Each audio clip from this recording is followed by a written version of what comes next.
નમસ્કાર, દૂરદર્શન સમાચારમાં હું અર્પિતા પંડ્યા આપનું સ્વાગત કરું છું. જોઈએ આ બુલેટિનના સમાચાર.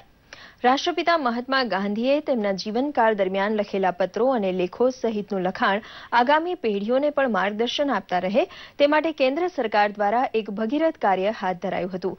38 વર્ષની મહેનતના અંતે તૈયાર થયેલા ગાંધીજીના લખાણોને collected works of Mahatma Gandhi મહાગ્રંથના 100 વોલ્યુમને આજે કેન્દ્રીય માહિતી અને પ્રસારણ મંત્રી વેંકૈયા નાયડુએ સાબરમતી આશ્રમને સંરક્ષણ માટે સોંપ્યા હતા.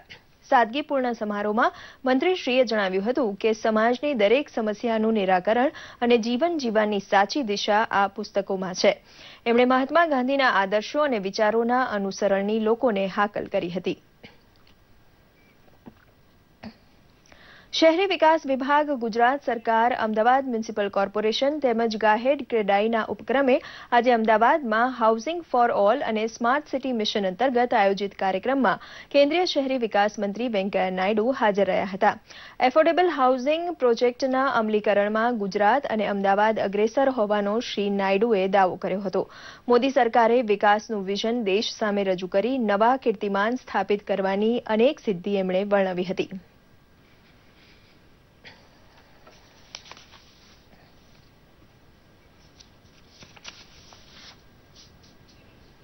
રાજ્યભરમાં મેઘમહેર થતાં વાતાવરણમાં ઠંડકની સાથે સાથે લોકોમાં આનંદની લાગણી પ્રસરી ગઈ છે. દક્ષિણ ગુજરાતમાં સર્વત્ર વરસાદ મન મૂકીને વરસ્યો હતો. ભરૂચના વાલિયા પંથકમાં છેલ્લા 24 કલાકમાં 5.5 ઇંચ વરસાદ ખાબક્યો હતો, જેના કારણે નજીકમાં પસાર થતી કીમ નદીમાં પૂરની સ્થિતિ ઊભી થઈ હતી. તો વાપીમાં 5.5 ઇંચ અને કપરાડામાં 4 ઇંચ વરસાદ ખાબક્યો હતો, જ્યારે વલસાડમાં 3 ઇંચ જેટલો વરસાદ નોંધાયો હતો. આણંદ અને નડિયાદ પંથકમાં વસો, પલાણા સહિત જુદા જુદા વિસ્તારોમાં ઝરમર વરસાદ પડ્યો હતો, જેના પગલે ખેડૂત આલમમાં આનંદની લાગણી છવાઈ જવા પામી હતી.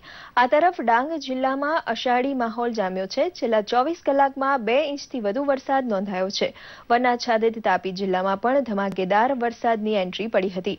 તો નર્મદા જિલ્લાના ડેડિયાપાડા, સાગબારા, તિલકવાડા સહિતના વિસ્તારોમાં અચાનક વાતાવરણમાં પલટો જોવા મળ્યો હતો. મોડી રાતથી જ ધોધમાર વરસાદની શરૂઆત થઈ ગઈ હતી, જેના કારણે વરસાદી ખાડીઓમાં ભારે પૂર આવતા કેટલાક ગામો સંપર્ક વિહોણા થઈ ગયા હતા અને નાળાઓ પણ 5-5 ફૂટ પાણી ભરાતા નદીમાં પૂર આવતા સર્વત્ર જળબંબાકારની સ્થિતિ સર્જાઈ હતી. નાયબ મુખ્યમંત્રી નીતિનભાઈ પટેલે રાજકોટ ખાતે રાજકોટ મહાનગરપાલિકા દ્વારા આયોજિત આજી નદીના શુદ્ધિકરણ અભિયાનનો આરંભ કરાવ્યો હતો. આ પ્રસંગે રાજકોટ શહેરને કચરામુક્ત શહેર જાહેર કરાયું હતું, તેમજ કચરાના ઝડપી નિકાલ માટે ઈ-વેસ્ટ મોબાઈલ એપ્લિકેશન પણ લોન્ચ કરવામાં આવી હતી. આ અંગે માહિતી આપતા નાયબ મુખ્યમંત્રી નીતિનભાઈ પટેલે જણાવ્યું હતું કે આગામી 29 જૂનના રોજ પ્રધાનમંત્રી રાજકોટ આવી આજી નદીમાં નર્મદાના નીરના વધામણા કરવાના હોય રાજકોટવાસીઓની વર્ષો જૂની માંગણીને ધ્યાને રાખી આજી નદીને ગંદકી મુક્ત કરવામાં આવી રહી છે. નાયબ મુખ્યમંત્રીએ જણાવ્યું હતું કે આજી નદીના શુદ્ધિકરણ બાદ રાજકોટવાસીઓનો વર્ષો જૂનો પાણીનો પ્રશ્ન ઉકેલાશે.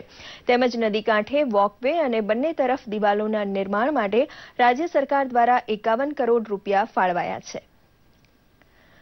26 જૂન ઇન્ટરનેશનલ એન્ટી ડ્રગ્સ ડે તરીકે મનાવવામાં આવે છે, ત્યારે લોકોમાં જાગૃતિ આવે અને યુવાનો ડ્રગ્સના રવાડે ન ચડે તે માટે narcotics control bureau Ahmedabad zonal office દ્વારા અમદાવાદમાં દૂરદર્શન ટાવરની પાછળ એએસ ગ્રાઉન્ડથી આરજે ટબ્રવાલ કોમર્સ કોલેજના વિદ્યાર્થીઓની એક રેલીનું આયોજન કરવામાં આવ્યું હતું, જેમાં કોલેજના વિદ્યાર્થીઓએ ભાગ લીધો હતો. વિદ્યાર્થીઓએ પ્લેકાર્ડ દ્વારા ડ્રગ્સથી બચવાનો સંદેશ લોકોને આપ્યો હતો.